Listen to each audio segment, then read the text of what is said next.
Fakir book మళ్ళీ resume చేస్తున్నా. నాకు నా మాస్టర్ పట్ల పూర్తి విశ్వాసం ఉంది. నా జీవితంలో ఏం జరిగినా ఏమి జరిగినా మాస్టర్‌కు నాకంటే బాగా తెలుసు. జరిగినవన్నీ మాస్టర్ అంగీకారంతోనే జరుగుతున్నాయి. మాస్టర్ ఆశీర్వాదంతోనే జరుగుతున్నాయి అని భావించి, ఏది నా జీవితంలో వచ్చినా దానిని స్వీకరించాలి సకారాత్మకంగా. ఫలితాలు ఎలాంటివైనా సరే మౌనంగా, సహనంతో స్వీకరించాలి. ఇక్కడ విశ్వాసం గురించి చెప్తున్నారు కదమ్మా! లాస్ట్ చాప్టర్‌లో మనము షిరిడి సాయిబాబా ఇతనికి అంటే ఒక్కొక్క రకాలైన విశ్వాసాలనమాట. ఒకరేమో కంప్లీట్‌గా దేవుని దగ్గర ఏమనుకుంటామంటే, దేవుడా నేను నిన్ను బాగా పూజిస్తున్నాను. ప్రతిరోజు నీకు పూజలు, హారతులు అవన్నీ ఇస్తున్నాను. నేను నీకు చేస్తున్నాను కాబట్టి నాకు అన్నీ నువ్వు చూసుకోవాల్సిన బాధ్యత నువ్వే అని చెప్పేసి అనుకుంటారనమాట. ఇంకొక రకంలో ఏంటంటే దేవుడి దగ్గర దేవునికి సేమ్ వీళ్ళు భక్తి విశ్వాసాలతో అన్నిటితో వీళ్ళు చెప్తారనమాట. కాకపోతే అన్నీ దేవుడే చూసుకుంటాడు. అంటే నేను అడగాల్సిన అవసరం లేదు. ఎందుకంటే నా ఒక నమ్మకం ఉంది కాబట్టి నాకు తెలిసినవంతా గూడా దేవుడే చూసుకుంటారు అని అనుకుంటారనమాట. అంటే అక్కడ గూడా దేవుని దగ్గర మనము ఎక్కడో ఒక చోట ఎక్స్‌పెక్టేషన్ ఉందనమాట.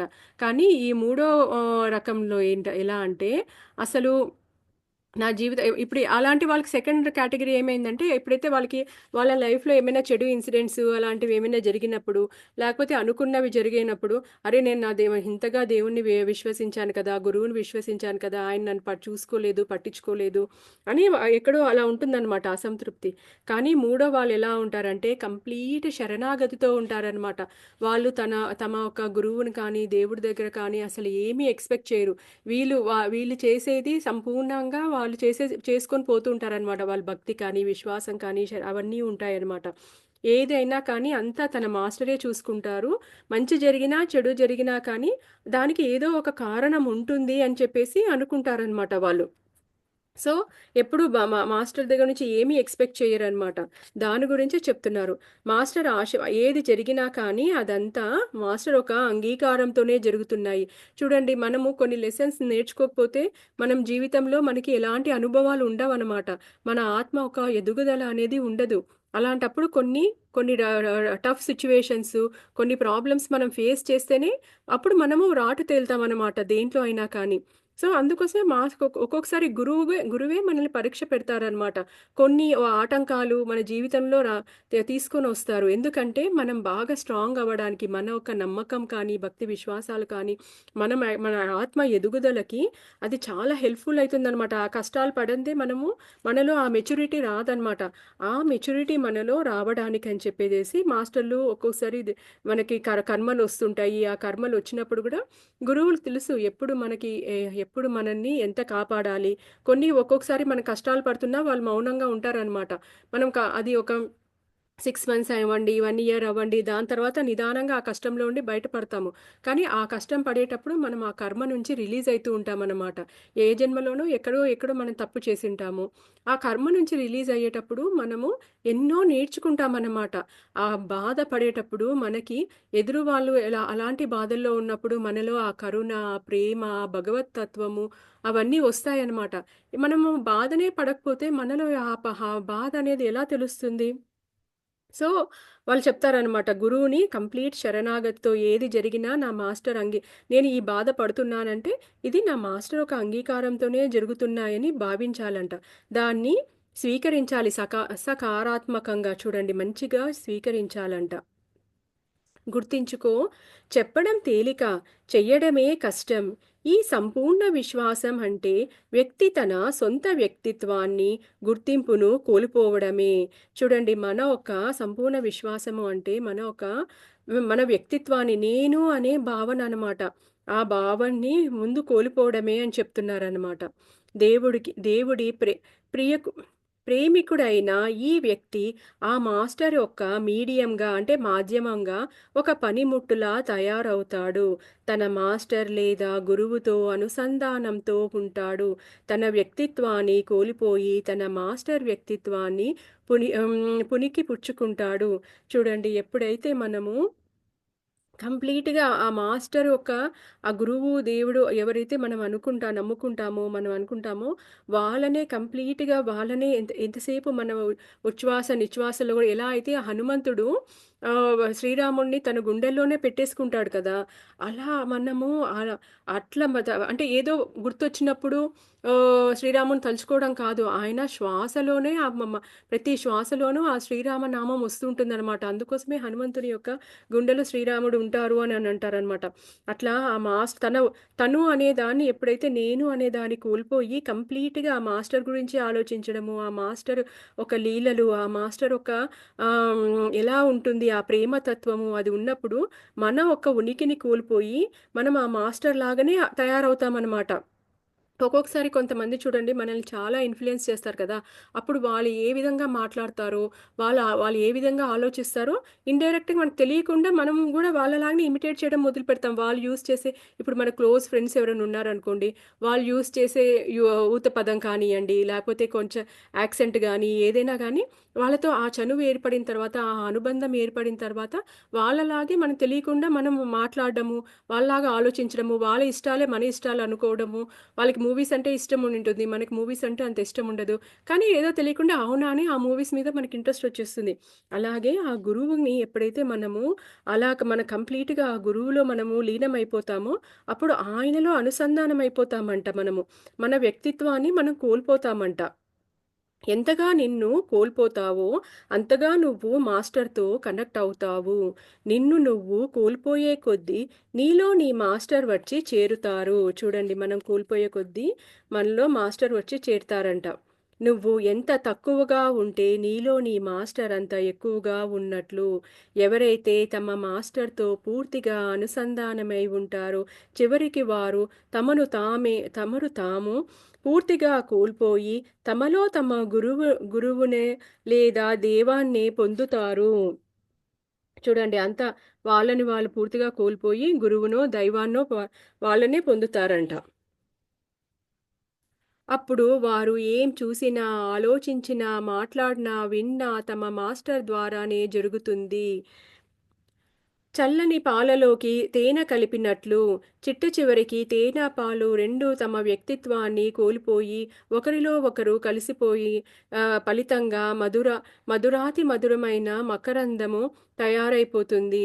చూడండి ఈ మాస్టరు ఒక గురువు, ఒక శిష్యుడు అనేవాళ్ళు ఎలా ఉంటారంటే పాలల్లో మనం ఎప్పుడైతే తేనెను కలుపుతామో ఆ తేనె ఒక మాధుర్యం పాలలో కలిసిపోతుందనమాట.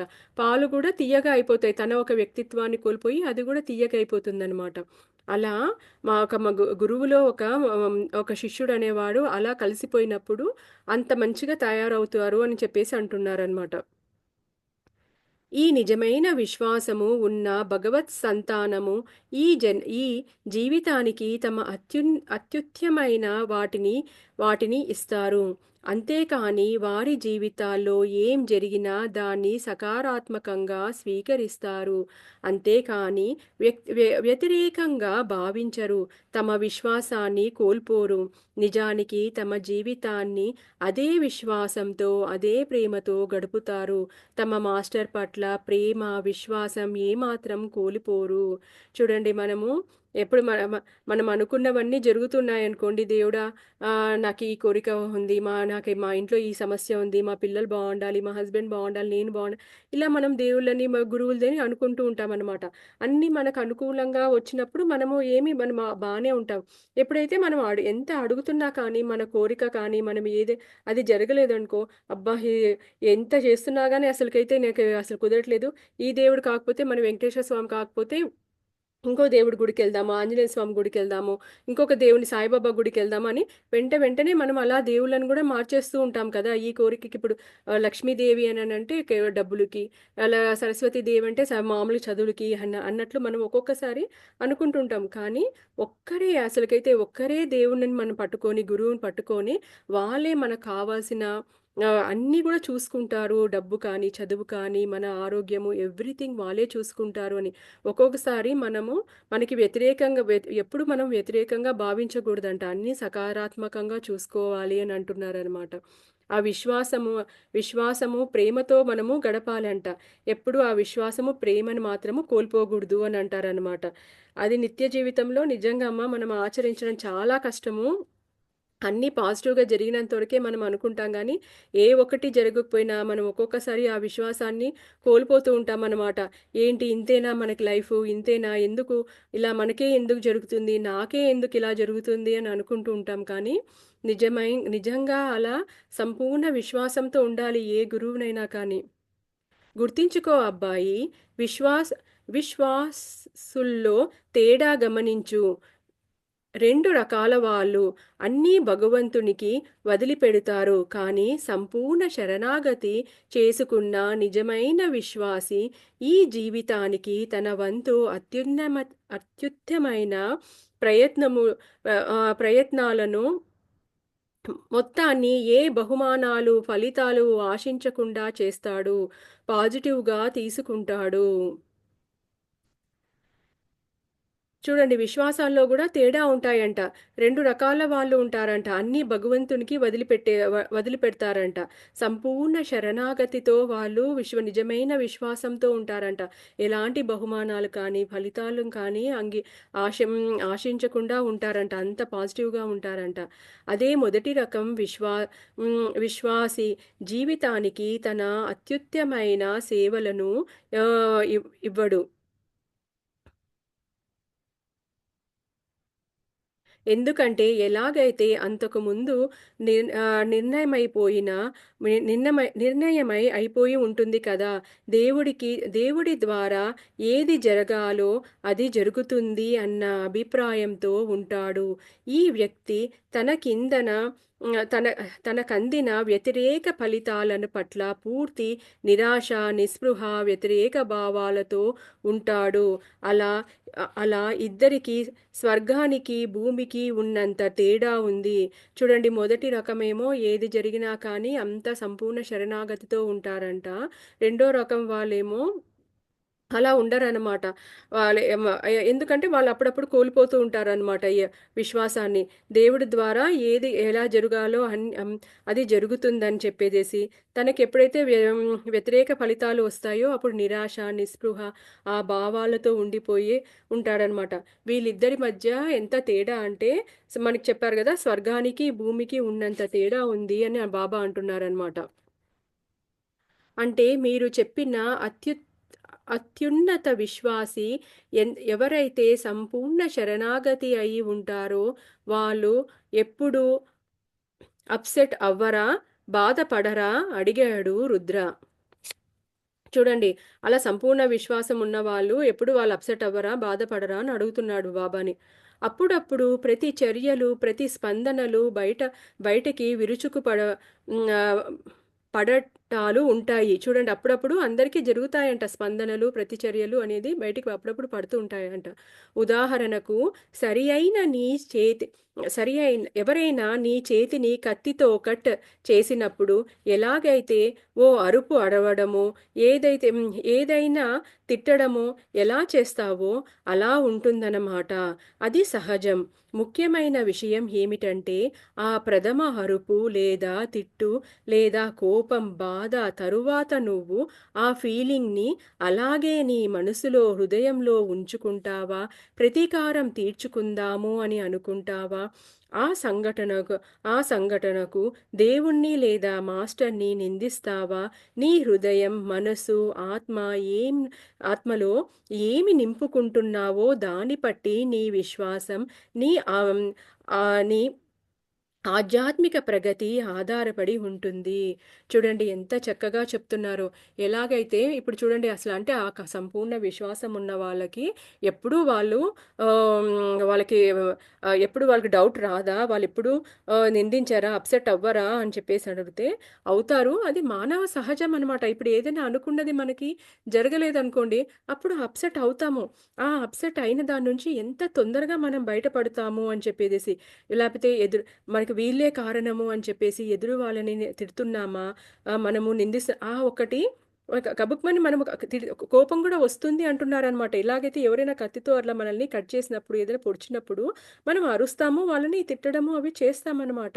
కానీ ఇక్కడ విషయం ఏమంటే అది ఆ బాధతో మనం అంటాం కానీ, తరువాత కూడా నువ్వు ఆ ఫీలింగ్స్‌ని, ఆ ఎమోషన్స్‌ని క్యారీ చేస్తున్నావా అని చెప్పేసి, నీ మనసులో, నీ హృదయంలో దాన్ని క్యారీ చేస్తున్నావా అని చెప్పేసి, వాడిలా చేశాడు కదా! నేను కూడా ప్రతీకారం తీర్చుకోవాలి అని చెప్పేసి, ఆ సంఘటనని ఎందుకు దేవుడా అసలకి వాడిని ఎందుకు ఆపలేదు?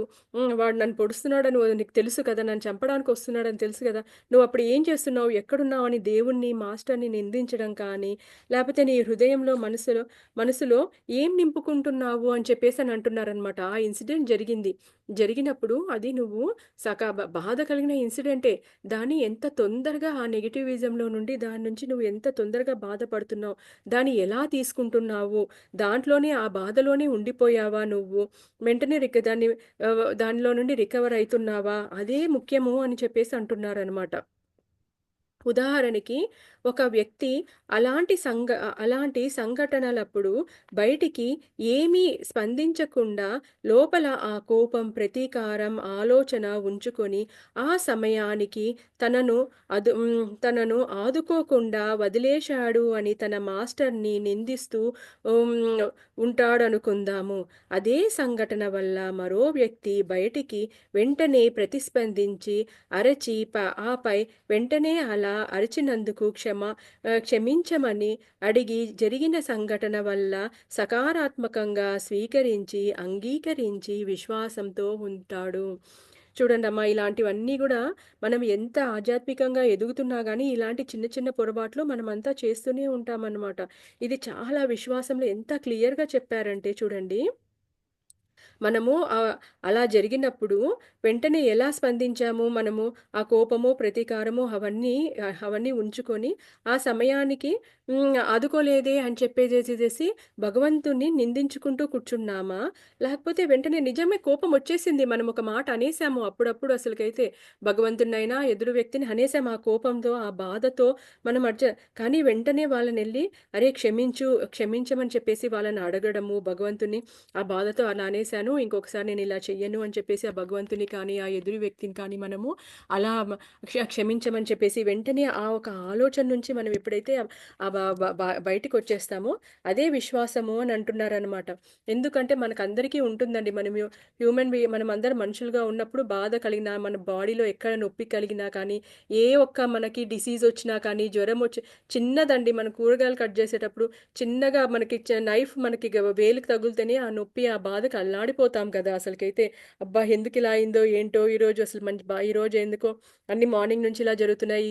ఇది ఎందుకు జరిగింది అని చెప్పేసని అనుకుంటామనమాట.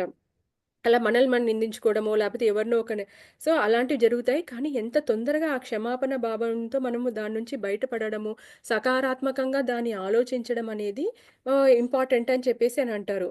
చూడండి దీనికి ఎగ్జాంపుల్ ఏమంటే, ఒకే తల్లిదండ్రులకి ఇద్దరు పిల్లలు ఉంటే, ఒకరేమో దొంగ అయ్యాడంట, ఇంకొకరు పోలీస్ అయ్యారంట.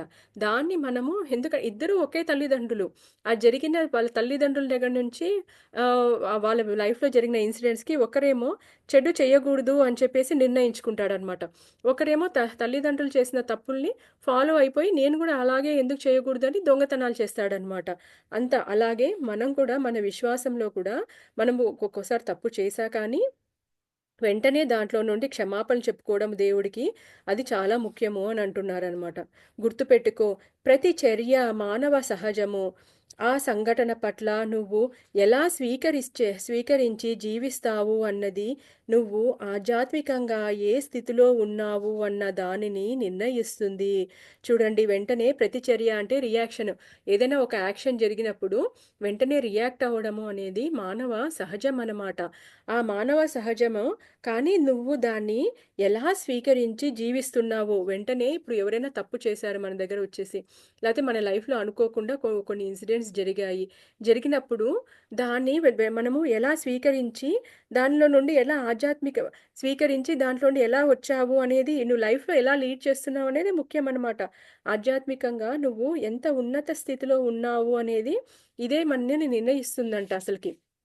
ప్రతి ఒక్కరికి జరుగుతుందంటే అసలకైతే అన్ని ఎంత మెడిటేషన్‌లు చేసినా, ఎంత దేవుళ్ళను మొక్కినా కానీ, ఎంత దైవానుగ్రహం ఉన్నా కానీ, పెద్ద పెద్ద వాళ్ళు చూడండి రమణ మహర్షిని గూడా ఆయన అక్కడ ఆ కేవ్స్‌లో ఆయన కూర్చొని తపస్సు చేసుకుంటుంటే కొంతమంది యువకులు, చిన్న పిల్లలు ఎగతాళి చేసి ఆయన రాళ్ళతో కొట్టారంట అసలకైతే. సో, అలాంటప్పుడు కూడా ఆయన సంకల్పం కోల్పోకుండా, వాళ్ళని ఏమీ అనకుండా, అక్కడి నుంచి ఇంక మరీ వాళ్ళు ఎక్కువ సతాయిస్తుంటే అక్కడి నుంచి వెళ్ళిపోయి వేరే ప్రదేశంలో చేసుకున్నాడు అంతే తప్ప, ఆయన తపోశక్తిని యూజ్ చేయడం గానీ, అరే! వీళ్ళని రానీయకుండా అక్కడ చేద్దామని కానీ, పిల్లలు ఎగతాళి చేసే కొంత యంగ్‌స్టర్స్ గూడా కొంతమంది ఆయన వయసున్న వాళ్ళు గూడా అతన్ని ఎన్నో బాధలు పెట్టారనమాట అసలకి. అలా ఎప్పుడూ చేయలేదనమాట. ఇదే మన ఒక ఆధ్యాత్మికంగా మన ఆలోచన భావమే మన ఒక ఆధ్యాత్మికంగా ఏ స్థితిలో ఉన్నాము, ఎదురు వాళ్ళని వెంటనే మనం క్షమిస్తున్నామా? వాళ్ళు నిజంగానే తప్పే చేసుంటారు. కానీ అది క్షమించామా లేదా? ఎంత తొందరగా దాంట్లో నుండి మనం బయటపడ్డాము అనేదే చాలా ముఖ్యం ఇది. ఇద్దరూ లేచి ఇద్దరూ లేచి నుంచున్నారు. కా కాటేజీ వైపు నడక సాగించారు. రుద్ర కాటేజీలోకి వెళ్ళాడు. 2 కప్పుల టీ తయారు చెయ్యటానికి. అలాగే టోస్ట్ తయారు చేశాడు. బాబాకు వేడి వేడి టోస్టు వెన్నతో తినడం ఇష్టం. చిన్న పిల్లాడిలా తిన్నాడు. బాబా తినేటప్పుడు గమనించడం రుద్రాకి చాలా ఇష్టం. చూడండి బాబా తినేటప్పుడు ఆయన్ని అలా గమనించడం అంటే చాలా ఇష్టమంట. తన పిల్లలు తింటున్నప్పుడు చూస్తుంటే కలిగే ఆనందమే ఇప్పుడు కూడా కలుగుతుంది. చాలా కాలం తర్వాత రుద్ర పళ్ళు తినుబండారాలు షాపింగ్ చేశాడు. కొత్త వంటకం ఒకదాన్ని ప్రేమగా వండాడు. తన పిల్లలకి అలా వండి పెట్టేవాడు. సూప్సు, జ్యూసెసు, సలాడ్స్, శాండ్‌విచెస్ వగైరావి వాళ్ళు తింటుంటే వాళ్ళ ఎదురుగా కూర్చొని గమనించేవాడు. వాళ్ళ కేరింతలతో టీవీ చూస్తుంటే ఎంజాయ్ చేసేవాడు. బయట ప్రపంచాన్ని మరిచిపోయేవాడు. వాళ్ళు వెళ్ళిపోయిన తరువాత నాలుక రుచి మరిచిపోయింది. చూడండి ఎప్పుడైతే వాళ్ళ పిల్లలందరూ అతనిని వదిలిపెట్టి ఎళ్ళిపోయిన తర్వాత ఇప్పుడు ఇతని నాలుక రుచి అనేది మర్చిపోయింది అని అంటున్నారనమాట. అయితే ఇప్పుడు తన దగ్గర బాబా ఉన్నాడు. గుండెల్లోని బరువు కాస్త తేలిక పడింది. శ్వాస కాస్త సులభంగా తీసుకోగలుగుతున్నాడు. రాతి రాత్రిళ్ళు త్వరగా గడిచిపోతున్నాయి. బాబా వాకింగ్ వెళ్ళి గంటల గంటలు మాయమైపోయేవాడు. ఆ ఎడబాటు తెలు తెలుస్తుంది రుద్రాకి. బాబా తనతో ఉన్నప్పుడు, బాబాకి ఏదైనా తినటానికి పెట్టినప్పుడు, బాబా పాదాలు ఒత్తుతున్నప్పుడు, అతనికి స్నానం కోసం ఏర్పాటు చేసినప్పుడు, బాబాకు పొగ పీల్చడానికి చెల్లం రెడీ చేసినప్పుడు, ఆత్మహత్య గురించి ఆలోచనలు రావటం లేదు. ఎప్పుడైతే రుద్ర బాబాకి సేవలు చేస్తూ ఉన్నాడో, అప్పుడు అతనికి ఎప్పుడు అసలుకి బాబా తన దరిదాపుల్లో ఉన్నప్పుడు ఎప్పుడు ఆత్మహత్య చేసుకోవాలని ఎప్పుడు గుర్తుకొచ్చేది కాదంట. ఆయన ప్రతి క్షణము ఎందుకంటే ఒంటరి జీవితం గడుపుతున్నాడు కదా!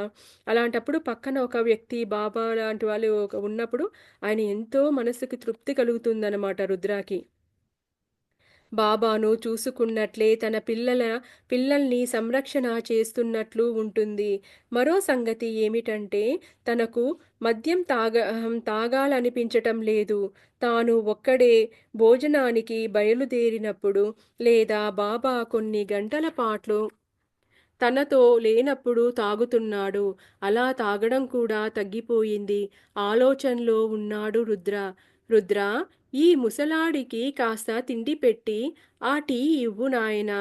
బాబా మాటలతో ఈ లోకంలోకి వచ్చాడు రుద్ర. అప్పుడప్పుడు బాబా వాకింగ్ కొని ఇట్లా వెళ్ళిపోయేవాడంట ఈ రుద్రాన్ని వదిలిపెట్టి. సో, అప్పుడు అతను చాలా ఫీల్ అయ్యేవాడంట బాబా తన దగ్గర లేడని చెప్పేసి. కానీ ఎప్పుడైతే బాబా తన జీవితంలోకొచ్చాడో, అంతకుముందు ఎక్కువ తాగేవాడంట. కానీ అప్పుడు ఆ తాగడం కూడా చాలా తగ్గిపోయింది. బాబా లేనప్పుడే ఎప్పుడైనా ఒకసారి తీసుకుంటూ ఉన్నాడనమాట. అలా బాబా ఆలోచనలో ఉన్నప్పుడు మళ్ళీ బాబా వచ్చి నాకు తినడానికి ఏమైనా పెట్టు అని చెప్పేసి అడిగాడనమాట. రాత్రి భోజనం ఇంట్లో చేసుకున్న పెరుగు, వేయించుకున్న మసాలా బంగాళదుంపలు, గోధుమ బ్రెడ్డు, తాజా సలాడు, పచ్చిమిర్చి, ఊరగాయలతో ముగించారు. బీచ్‌లో నడుస్తున్నారు. రుద్ర తాజా మామిడి పండ్ల కోసము హ్మ్. కోసి తాజా మామిడి పండ్లు కోసి బాబాకి పెట్టాడు. తాను తను మామిడి పండ్లు తినడం మానేశాడు. ఆ పండ్లు తన పిల్లలతో గడిపిన ఆనంద క్షణాలు గుర్తు చేస్తుంది. చూడండి రుద్రాకి మామిడి పండ్లంటే చాలా ఇష్టమంట. ఎందుకంటే త బాబాకి మాత్రం కోసిపెట్టాడంట. అతను తినలేదంట. ఎందుకంటే తన పిల్లలతో తను గడిపిన ఆ ఆనంద క్షణాలు ఆ మామిడి పండ్లతో గుర్తుకొస్తుందంట. అందుకోసమే తను ఆ మామిడి పండ్లు తినడం మానేశాడంట. బాబా తినమని బలవంతం చెయ్యలేదు. తన అంతశ్చేతనతో దాని దాగిన విషయాలు కూడా బాబా పసికట్టగలడు. రుద్ర తన నడక ఆపాడు. బాబా కదిలే పాదాలు, చేతులు హ్మ్. చూ చూడటానికి పౌర్ణమికి 2 రోజుల ముందు రాత్రి కావటంతో ఆకాశం ప్రకాశవంతంగా ఉంది. చక్కగా చక్కగా బాబా కనపడుతున్నారు. చూడండి వీళ్ళు రాత్రి బీచ్‌లో నడుస్తున్నారనమాట. అయితే పౌర్ణమికి 2 రోజులకు ముందు కాబట్టి ఆకాశమంతా ఆ పౌర్ణమి వెలుగు ఉందనమాట. బాబా చక్కగా నడిచేది కనిపిస్తున్నాడంట రుద్రాకి. నీకు ఓ రహస్యం చెప్పని. అది చాలా సింపుల్. తన పేరు చెప్పి చేసే తను పేరు చెప్పి చేసే పోట్లాటలు, ఒకరిని ఒకరు చంపుకోవటానికి దేవుడికి ఇష్టం ఉండదు. ఈ మత పెద్దలు, ఆధ్యాత్మిక నాయకులు దేవుడికి తన పేరును వాడుకొని ప్రజలను తప్పుదారి పట్టించి నేరాలకు ఉసిగొల్పడంతో వాళ్ళు కోరి కష్టాలతో పడుతున్నారు. వారు తరువాత తీసుకునే నరకమైన జన్మలు నేను వర్ణించలేను. జనం యొక్క ఆధ్యాత్మిక పరిణామాలని మిస్‌యూజ్ చెయ్యటము చాలా పెద్ద తప్పు. నువ్వు వినే ఉంటావు. ఒక ఆత్మ మానవ జన్మలోకి రావటానికి మిలియన్ల జీవిత కాలాలు పడుతుంది. ఆపై మనిషిగా ఎన్నో జన్మలు ఎత్తాల్సి ఉంటుంది. ఇది నిజమే అమ్మా. ఇప్పుడు ఇక్కడ బాబా చెప్తున్నాడనమాట. ఒక రహస్యం ఏమిటంటే కొంతమంది ఏం చేస్తారు ఆధ్యాత్మిక దేవుడి పేరు చెప్పి మత ఘర్షణలు ఇవన్నీ చేస్తారు కదా! ఒకరినొకరు చంపుకోవడము ఇవన్నీ చేస్తా ఉంటారు. దానివల్ల అది ఎంత నరకమైన వాళ్ళు తర్వాత జన్మలో ఎంత నరకం అనుభవిస్తారు అననంటే అది వర్ణించడానికి కుదరదు. ఎందుకంటే ఒక మానవ జన్మ ఎత్తడానికి మనకు తెలుసు కదా! ఫస్ట్ మనము ఖనిజ జాతిలో అంటే రాళ్ళగా ఎన్నో జన్మలు మనం ఉంటామన్నమాట. జన్మలు తీసుకొని దాని తర్వాత వృక్ష జాతిలో వస్తాము. దాని తర్వాత జంతు జాతిలో ఈ రకరకాల జన్మలు తీసుకుంటాము. ఒక్కొక్కసారి కప్పగా, పాముగా, తేలుగా అలా ఎన్నో జన్మలు ఎత్తుతామన్నమాట. అయిన తర్వాత అట్లా కొన్ని మిలియన్ జన్మలు అయిన తర్వాత మానవ జన్మకి మనం వస్తామన్నమాట. ఆ మానవ జన్మలో గూడా మనం ఎన్నో జన్మలు గడపాలనమాట. మనం ఉన్నతంగా ఎదగడానికి. ఎప్పుడైతే నీలో దైవత్వాన్ని గురించి నీ దైవం లేదా మాస్టర్‌తో నువ్వు పూర్తిగా మమేకమవుతావో అంతవరకు జన్మ తీసుకుంటూనే ఉంటావు. కాబట్టి ఆలోచించు. ఒక ఆత్మ మానవ జన్మలోకి రావటానికి వచ్చిన తరువాత తనలోని దివ్యత్వాన్ని గుర్తించటానికి ఎన్ని జీవిత కాలాలు కావలసి ఉంటుందో. ప్రతి ఆత్మ ప్రతి అనుభవాన్ని పొంది దాని నుంచి పురోగమించి మరో అనుభవం కోసం వెళ్ళి దానిని కూడా అధిగమించాల్సి ఉంటుంది. ఇలా ప్రతి అనుభవాన్ని, ప్రతి ఉద్వేగాన్ని సకారాత్మకంగా ఎప్పుడు అంగీకరిస్తాడో అప్పుడు ఆత్మ తలాల్లోకి శాశ్వతంగా కదిలి వెళ్ళేందుకు సిద్ధపడుతుంది. చూడండి ఇలా మానవ జన్మ ఎత్తినా కానీ ఎప్పుడైతే తన దైవాన్ని తన మాస్టర్‌లో సంపూర్ణంగా మమేకమైతాడో అప్పుడే అతనికి మరి ఇంకొక జన్మ అనేది ఉండదు అని అంటున్నారనమాట. ఒక ఆత్మ మానవ జన్మ ఆహ్, మ మానవ ర దానికి రావడానికి తనలో ఉన్న దివ్యత్వాన్ని గుర్తుపట్టడానికి అంటే మానవ జన్మలో వచ్చినా కానీ మనమందరం ఏమనుకుంటాము, మనము అల్పులము, దేవుళ్ళు, మాస్టర్‌లు వీళ్ళే గొప్పవాళ్ళు. మన వల్ల ఏమైతుంది అని చెప్పేసి అనుకుంటాం కదా! ఎప్పుడైతే మనము వేరు కాదు, మన మాస్టరు వేరు కాదు. ఆయనలో ఉన్న చైతన్యమే మనము భగవంతుడి నుంచి వచ్చాం కదండీ! ఆ భగవంతునిలో ఉన్న అన్ని క్వాలిటీసు ఆ క్రియేషన్ శక్తి కానీ ప్రతి ఒక్కటి మనలో ఉంటాయన్నమాట. అతనిలో ఉన్న క్వాలిటీస్ అన్నీ. మనలోని దివ్యత్వాన్ని ఎప్పుడు మనము గుర్తించగలుగుతామో, అప్పుడు ఆ ప్రతి ఆత్మ అనేది ఇక్కడ మనము ప్రతి జన్మలోనూ మనము ఏదో ఒకటి నేర్చుకోవడానికొస్తామన్నమాట. ప్రతి జన్మలో కంపల్సరీ నేర్చుకోవాలని ఏం లేదండి అసలకైతే. ఇప్పుడు కోపం ఉంటుంది. ఆ కోపాన్ని నేను అధిగమించాలి అని అనుకుంటామన్నమాట. కోప్పడే వాళ్ళు అధిగమించాలి అనంటే, ఆ కోపంని జయించడానికి ఎన్నో జన్మలెత్తుతామండి అసలకైతే. ఒక ఒక కొన్ని నేర్చుకోవడానికి ఎన్నో జన్మలు పడతాయన్నమాట. సో, ఒక జన్మ ఎత్తుతాము. ఆ జన్మలో మనం ఏమనుకుంటాం, కోపం మీద కంట్రోల్ తెచ్చుకోవాలి అనుకుంటాం. కానీ మళ్ళీ కోపడుతూనే ఉంటాం. అలాగే మనకి వయసైపోయి చనిపోతాం. మళ్ళీ నెక్స్ట్ జన్మలో గూడా అరే! ఈ జన్మంతా వేస్ట్ చేసి పైకెళ్ళిన తర్వాత మళ్ళీ రియలైజ్ అయితామనమాట. అరే! ఆ కోపం ఎవరి మీద కోపపడగూడదు. ఆ కోపాన్ని కంట్రోల్‌లో పెట్టుకోవాలి. ఆవేశం రాగూడదు. సహనంతో ఉండాలి అని అనుకున్నాను. ఇలా ఫెయిల్ అయిపోయాను. ఎలా అయితే మనం ఒక 10థ్ క్లాస్ ఎగ్జామ్ రాస్తాము. ఆ ఎగ్జామ్ ఫెయిలయితే మళ్ళీ 10థ్ క్లాస్‌లోనే వెళ్ళాలి గానీ, మనం మరి ఇంటర్‌లో వెళ్ళలేం కదా! అలాగే ఆ ఒక్క సిలబస్‌లో కానీ మనం ఇక్కడ ఏం నేర్చుకోవడానికొచ్చామో, అలా మనము ఎన్నో ఒక్క జన్మ కాదండి. ఒక్కొక్కసారి ఒక టాపిక్ గురించి మనము ఒక వందలు, వేల జన్మలు గూడా తీసుకుంటామనమాట. ఎందుకంటే ఎవ్వరు అక్కడ ఫోర్స్ చేయరు. మన పైల లోకాల్లో ఎవరు ఫోర్స్ చేయరు. అది నీ యొక్క అరే! ఈసారి గూడా ఫెయిల్ అయిపోయావా అని చెప్పేసి మనల్ని విమర్శించే వాళ్ళు కానీ, మనల్ని చూసి నవ్వుకోవడం కానీ అట్లా అసలు ఎక్కడ అక్కడ దైవలోకాల్లో అలాంటివి ఉండవనమాట. ఓకే. నువ్వు ఈసారి ఫెయిల్ అయ్యావు. సరే అయితే నీకు నెక్స్ట్ టైమ్ అవకాశం ఇస్తాము. నువ్వెళ్ళు అని అంటారనమాట. అలా జన్మలు ఎత్తి లాస్ట్‌కి ఇంక ఫైనల్‌గా మనకేమనిపిస్తుందంటే, ఎందుకు ఈ కోపం వల్లే కదా నేను ఇన్ని కోల్పోయాను. ఇన్ని మనస్పర్ధలు ఇవన్నీ మనం ఒక్కొక్కసారి ఆ కోపం వల్ల ఆస్తుల్ని కోల్పోతాము, మనుషుల్ని కోల్పోతాము, ధనము ఎన్నో ఆరోగ్యం కోల్పోతాము కోపం రావడం వల్ల. అవన్నీ తెలుసుకొని లేదు మన ఆత్మ అనుకుంటుంది ఇంక లేదు నేను చేంజ్ అవ్వాలి. పోతే పోనీలే అని వదిలేస్తామనమాట. ఎదురు వాళ్ళు ఎంత మనల్ని ఏమన్నా కానీ, ఏం చేశా కానీ, మనము పోతే పోనీ అని ఆ ఒక్క క్షమాగుణం వచ్చేస్తుంది. మనకి క్షమాగుణం లేకపోతే ఆ కోపాన్ని అధిగమించే సహనం వస్తుందనమాట మనకి. అలా దాన్ని అధిగమించడానికి మనకెన్నో ఒక జన్మ కాదండి, 2 జన్మలు కాదు. ఒక్కొక్కసారి 50 జన్మలు, 100 జన్మలు అలా అలా మనం తీసుకుంటూనే ఉంటామనమాట. ఎప్పుడైతే అలా మనము ప్రతి జన్మలోనూ ఏదో ఒకటి మనం నేర్చుకోవడానికొస్తామనమాట. అదంతా అధిగమించిన తర్వాతనే మనము ఆత్మతలాల్లో శాశ్వతంగా కదిలి వెళ్ళిపోతామంట. అక్కడ వెళ్ళిపోతాము.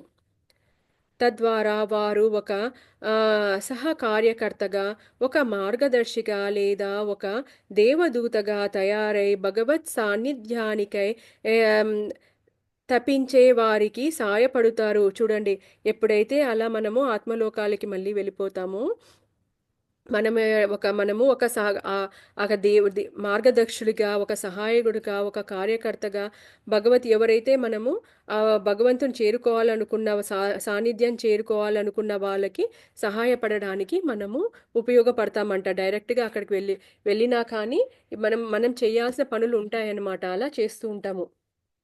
ప్రతి ఒక్కరము అందుకోసమే మనము ఈ పౌర్ణమి మెడిటేషన్ చేసేటప్పుడు ఏమంటారంటే, మీ యొక్క జన్మకి కారణం ఏంటి అడిగి కనుక్కోమంటారనమాట. ఎందుకంటే పౌర్ణమి మెడిటేషన్స్ చేసేటప్పుడు చాలా ఎనర్జీస్ ఉంటాయి కాబట్టి, ఆహ్, మ మన మన లైఫ్ పర్పస్ ఏంటి? మనం ఎందుకు జన్మ తీసుకున్నాము అనేది కనుక్కోమని అంటారనమాట. సో, ఒకసారి నేను పౌర్ణమి మెడిటేషన్ చేసేటప్పుడు ఆహ్, న్ నేనిలా అడిగాననమాట. అడిగితే అప్పుడు నాకు ఒక క్వాలిటీ నేర్చుకోవడానికి ఇది నా 50థ్ జన్మ అని అన్నారనమాట అసలకైతే. నేను షాకయ్యాను. ఏంటి ఆ ఒక్కటి అధిగమించడానికి 50 జన్మలెత్తానా నేను అసలకైతే ఇది 50థ్ జన్మ అని చెప్పేసని అనిపిచ్చింది. అందుకోసమే ఇక్కడ కరెక్ట్‌గా రిలేట్ చేసి చెప్తున్నాను. 1, 2 ఒక 10 జన్మల్లో అయిపోతుందని కాదు. ఒక్కొక్కసారి ఆ క్వాలిటీని మనం నేర్చుకోవడానికి 100, 200, 300 జన్మలు గూడా తీసుకుంటాం. అందుకోసమే ఇక్కడ బాబా చెప్పాడన్నమాట. మిలియన్ జన్మలు గూడా తీసుకోవడానికి మనకు అవకాశం ఉంది అని చెప్పేసేసి. ప్రకృతి, ఆ ఆత్మ ఆ స్థాయికి వెళ్ళేదాకా అవసరమైన అవసరమైనవన్నీ అవసరమైన జీవిత కాలాలను రెడీ చేస్తుంది. ఇప్పుడు చెప్పు, బాగా పరిణితి పొంది ఆధ్యాత్మికంగా ఎంతో పురోగమించిన ఒక వ్యక్తి తన స్థితిని, హ్మ్, పవర్‌ని, తన చర్యం తన చాతుర్యాన్ని ఉపయోగించి ప్రజలను మభ్యపెట్టో, మాయ చేసో చంపడానికో భగవంతుని పేరు వాడుకున్నట్లయితే భగవంతుడు లేదా ప్రకృతి ఊరికే ఉంటుందా? కర్మ సిద్ధాంతం పనిచేస్తుంది కదా! చూడండి.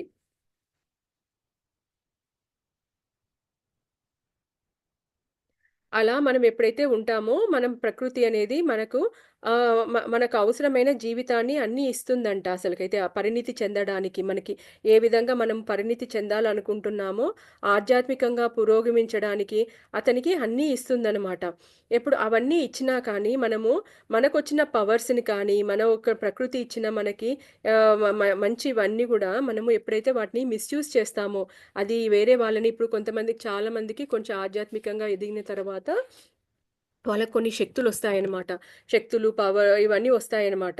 సో, అవి ఎప్పుడైతే వాటిని వేరే వాళ్ళని మభ్యపెట్టడానికో, మాయ చేయడానికో, మోసం చేయడానికో అలాంటివి మనం ఎప్పుడైతే మనకొచ్చిన ఆ ఒక శక్తుల్ని మనము దుర్వినియోగపరుచుకుంటామో, అప్పుడు ప్రకృతి ఊరుకో ఉంటుందనుకున్నావా? కర్మ సిద్ధాంతము తప్పకుండా పనిచేస్తుంది అని అంటున్నాడు బాబా. అలాంటి వాళ్ళు మళ్ళీ తమ మొదటి ఏ కార ఏ కణజీవి నుంచి తాము పరిణామాన్ని మొదలు పెట్టాల్సిందే.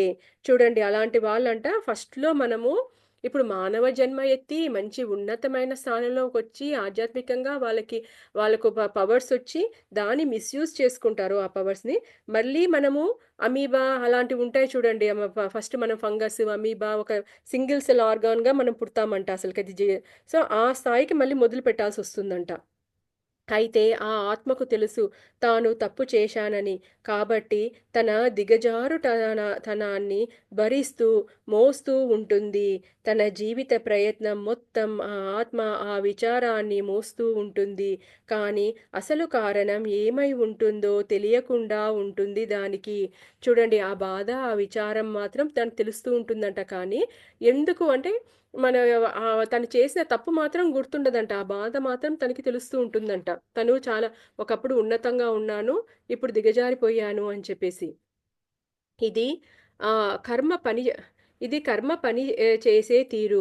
మళ్ళీ వచ్చే వందల సంవత్సరాల కాలంలో ఆ ఆత్మ ఆ విచారాన్ని, భారాన్ని మోస్తూ ఏమిటి, ఎలా, ఎందుకు ఇలా అన్నది తెలుసుకో తెలుసుకోలేకనే పోతుంది. చూడండి.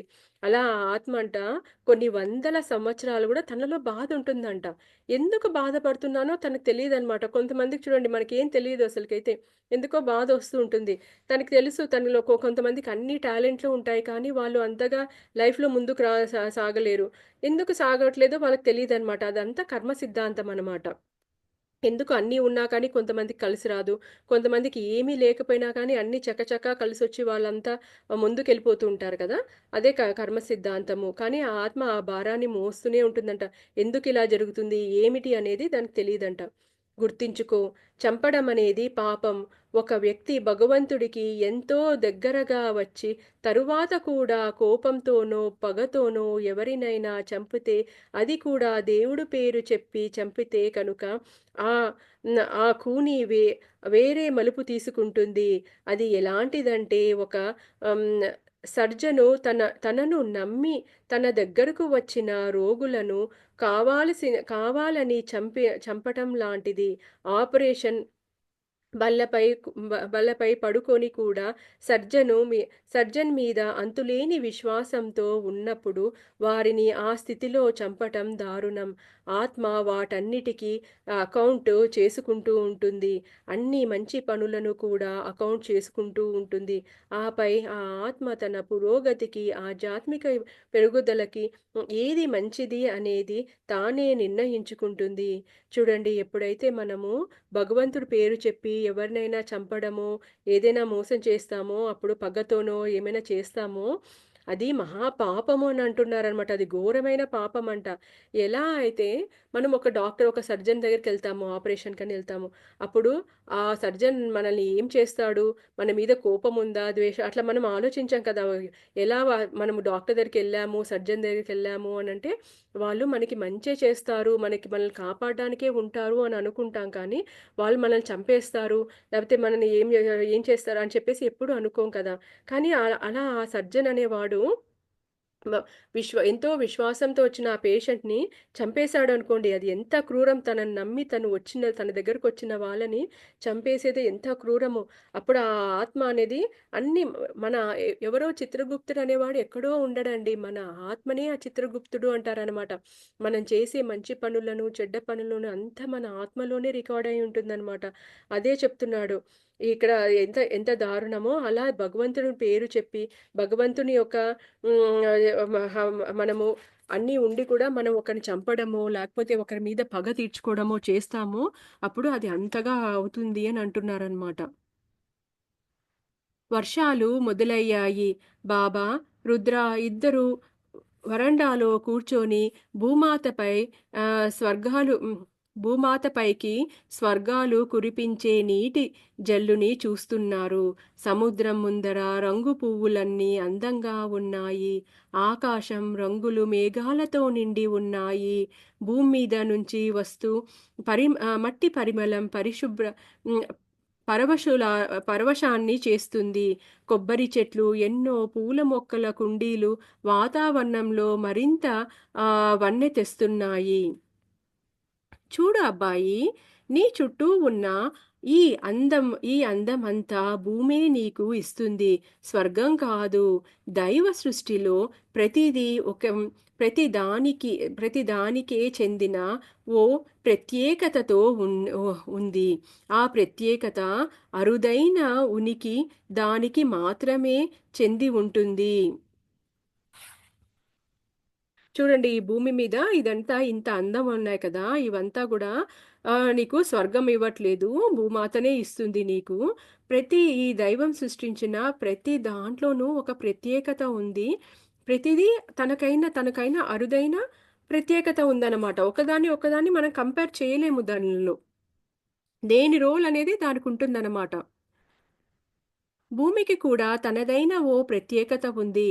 ఆ ప్రత్యేకత స్వర్గాలలో కూడా లేదు. పైనుంచి పడే వర్షాన్ని చూడడం, ఆ వర్షానికి వాతావరణం నుంచి వచ్చే ప్రతిస్పందన ఇదంతా ఏ స్వర్గంలోనూ ఉండదు. చూడు, చూడు ఆహ్, పుడమి తల్లి ఈ వర్షానికి ఎలా స్పందిస్తుందో నువ్వు కళ్ళు మూసుకున్న ప్రకృతిలోని మార్పులను నువ్వు గమనించగలవు. చూడు సూర్యుడి తొలి కిరణాలకు ఈ ప్రకృతి ఎలా స్పందిస్తుందో. ప్రతి ఉదయం ప్రకృతి ఆనందంగా, కృతజ్ఞతగా, వినయంగా ప్రతిస్పందిస్తుంది. చూడండి ఈ ప్రకృతి స్పందించేదనేది స్వర్గంలో ఉండదు. ఈ భూలోకంలోనే ఉంటుంది. నువ్వు కళ్ళు మూసుకున్నా కానీ నీకది తెలుస్తుంది. ప్రకృతి చూడండి తెల్లవారయ్యేటప్పుడు మనకి ఎలా ప్రకృతిలో పక్షులు అరవడము, ఆ ప్రకృతి అంతా అసలకి ఏదో ఒక ఉత్తేజం వచ్చినట్లు, కొత్తగా వచ్చినట్లు ప్రతి ఉదయము మనకి ఒక కొత్త ఉషోదయము అని అంటారు కదా! ఆ ప్రతి ఉదయం మనకొక కొత్త అవకాశం అన్నమాట. అలా ప్రకృతి ఆనందంగా ఎంత కృతజ్ఞతగా ఉంటుందో, ప్రతిస్పందిస్తుందో అని చెప్తున్నారనమాట. మరి మనుషులకి ఏమయింది? ఎందుకు విరుద్ధంగా ప్రవర్తిస్తున్నారు? నువ్వు చివరిసారిగా ఎప్పుడు సూర్యోదయానికి థాంక్స్ చెప్పావో చెప్పు? సూర్యుడు నీకు కాంతిని, వెచ్చదనాన్ని ఇచ్చినందుకు ఎప్పుడు థాంక్స్ చెప్పావో చెప్పు? మరో మరో రోజు వచ్చిందనే అవకాశం ఇచ్చినందుకు దేవుడికి ఎప్పుడు థాంక్స్ చెప్పావో చెప్పు? చెప్పు రుద్ర. నువ్వు చల్లటి నీళ్లు తాగినప్పుడు దేవుడికి థాంక్స్ చెప్పావా? లేదా? ఎందుకు అంటే నీళ్లు తాగడం అనేది నీ జన్మ హక్కు అనుకుంటున్నావు. అదే ఒక జంతువు లేదా పక్షి నీళ్లు తాగేటప్పుడు చూడు, అందులో ఒక కృతజ్ఞతాభావం ఉంటుంది. ఎందుకంటే వాటికి తెలియదు. మళ్ళీ మరోసారి నీళ్లు తాగడం అనే అనుభూతి ఎప్పుడు పొందుతామో అనేది. అందుకే నీళ్లు తాగే ప్రతిసారి ప్రకృతి పట్ల, పైనున్న దేవుడి పట్ల ఆ కృతజ్ఞతాభావం. ఎంత చక్కగా చెప్పారు చూడండి అసలకైతే. ఆ మ ప్రతి ఏదో మనము ప్రతిరోజు ఏముంది బెడ్ మీద ఉంటాము అసలకైతే.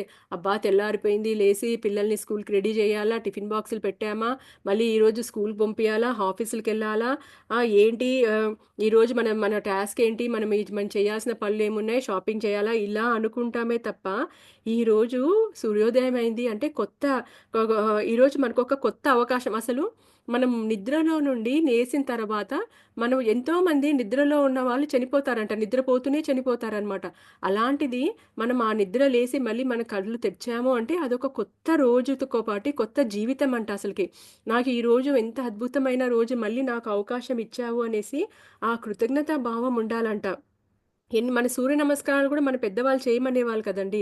ఆ సూర్యుడికి నమస్కారం మళ్ళీ ఈరోజొచ్చి నువ్వు మాకు కాంతిని సూర్యుడు రాకపోతే చూడండి చీకటి, అంధకారము, ఒక మబ్బులున్నాయనుకోండి, ఆ మబ్బులు ఉన్నప్పుడు ఎలా ఉంటుంది మనకి చికాకుగా అసలు పనులు ఏమి చేయబుద్ధి కాదు. డల్‌గా, లేజీగా అలా ఉంటాం కదా! అసలు ఆ వెచ్చదనము, ఆ కాంతి ఇచ్చినందుకు ఆ సూర్యుడికి మనం ఎన్ని సార్లు థాంక్స్ చెప్పుకున్నాము అసలకైతే. ఇది చాలా అండి. ప్రతిరోజు మనము సూర్య నమస్కారాలనేది కూడా ఒక దేవుడికి ఆ సూర్య భగవానికి థాంక్స్ చెప్పుకున్నట్లు. బెడ్ మీద నుంచి నిద్ర లేసినప్పుడే ఈ రోజు ఒక సరియైన కొత్త రోజు. నాకు మళ్ళీ ఈరోజు కొత్త అవకాశం వచ్చింది అనేది మనము ఆ కృతజ్ఞతా భావంతో ఉండాలి. దేవుడికి ఎన్ని సార్లు చెప్పాము. మనం అన్నం తినేటప్పుడు ఆ దేవుడికి నమస్కరించుకొని ఆ కృతజ్ఞత ఎప్పుడు చెప్పాము? ఇది కూడా చెప్తున్నారు. చల్లని నీళ్లు తాగుతున్నప్పుడు థాంక్స్ చెప్పాం. మనం నీళ్ళు తాగడం అనేది మన ఒక ఏంటి అది మన జన్మ హక్కు అని అనుకుంటాము. అదే ఆ పక్షులు వాటికంట అరే! ఇప్పుడు నీళ్ళు తాగితే మళ్ళీ నీళ్ళు ఎక్కడుంటాయో ఏమో తెలీదు. మళ్ళీ ఎక్కడ దొరుకుతాయో తెలీదనమాట వాటికి. అందుకోసమే ఆ తాగే నీళ్ళని అవి ఎంతో తృప్తిగా, మనస్ఫూర్తిగా, కృతజ్ఞతా భావంతో తాగుతాయంట. మనకేమైంది మనం గ్రాంటెడ్‌గా తీసుకుంటాం. నీళ్ళే కదా ఇంట్లో ట్యాప్‌లో తిప్పేస్తే వచ్చేస్తాయి. బోర్‌లో నుండి వచ్చేసేస్తాయి అని అనుకుంటామనమాట. మనలో ఆ కృతజ్ఞతా భావం ఉండదు అదే నీళ్ళు ఒకప్పుడు చూడండి ముందు కాలంలో ఆ నీటికి ఎంత అసలు వాటర్ స్కేర్సిటీ ఉన్నప్పుడు ఒక బిందె నీళ్లు దొరికాయంటే ఆ నీళ్ళని ఎంత జాగ్రత్తగా, ఎంత కృతజ్ఞతతో ఆ నీళ్లు వాడుకునేవాళ్ళో. ఇప్పుడు మనలో ఆ కృతజ్ఞతా భావం లేదనమాట. ప్రతి విషయంలోనూ అసలకైతే కృతజ్ఞతా భావం ఉండాలి అంటున్నారు. స్పెషల్‌గా మనము ఎంతమంది భూమాతకి మనం కృతజ్ఞత చెప్తున్నాము. ప్రకృతికి కృతజ్ఞత, సూర్యుడికి, చంద్రుడికి కృతజ్ఞత ఇవన్నీ ప్రతి దాంట్లోనూ మనకు కృతజ్ఞతా భావం అనేది ఉండాలి. బాబా చిల్లంను వెలిగించారు. కొన్నిసార్లు దాన్ని పీల్చి రుద్రాకి ఇచ్చారు. రుద్ర కూడా పీల్చాడు. రుద్ర ఆలోచనలో పడ్డాడు. అవును, ప్రకృతి అంతా ఒక లైఫ్ ఫోర్స్‌తో అనుసంధానమై ఉంటుంది. ఎవరికి వాళ్ళు దేనికదే వేరుగా ఉన్నట్లు అనిపించినా చూడండి. ఎవరికి ఏది ప్రకృతి ఒకదాంతో ఒకటి అనుసంధానం కనెక్ట్ అయి ఉంటుందనమాట. ఒక లైఫ్ ఫోర్స్‌తో కనెక్ట్ అయి ఉంటుందనమాట. మనం అనుకుంటాము మనం వేరు, పక్షులు వేరు, చెట్లు వేరు, భూమాత వేరు, ఖనిజాలు వేరు ఇలా అనుకుంటామనమాట. కానీ మనమంతా అసలు దాంట్లో ఆ వేరు అనుకునే దాంట్లో వాటిలో చెట్లు లేకపోతే మనం బ్రతకలేము. జంతువులు లేకపోయినా మనం బ్రతకలేము. ఎందుకంటే ఆ జంతువులే అసలకి మనకి ఏంటి పోలెన్స్ వల్ల, హనీ బీస్ వల్ల, వాటి వల్ల మనం ఈ భూమిలో మనకి పాలినేషన్ అనేది జరుగుతుంది. ఈ భూమిలో ఎంతో మార్పులు జరుగుతూ ఉంటాయి. అవన్నీ ఒకటి ఒకటి అనుసంధానం అంట. ఒకదానికి రిలేట్ అయ్యి ఉంటాయి. హెల్ప్‌ఫుల్‌గా గూడా ఉంటాయన్నమాట. ఏది లేకపోయినా కానీ మనం బ్రతకలేమన్నమాట ఈ భూమి మీద. అలా మనము అవి వేరు, మనం వేరు అని అనుకుంటాం కానీ, అవన్నీ ఒక్కటే కనెక్ట్ అయ్యి ఉంటాయి. దేని దేని యొక్క ప్రత్యేకత వాటికుంటుందన్నమాట.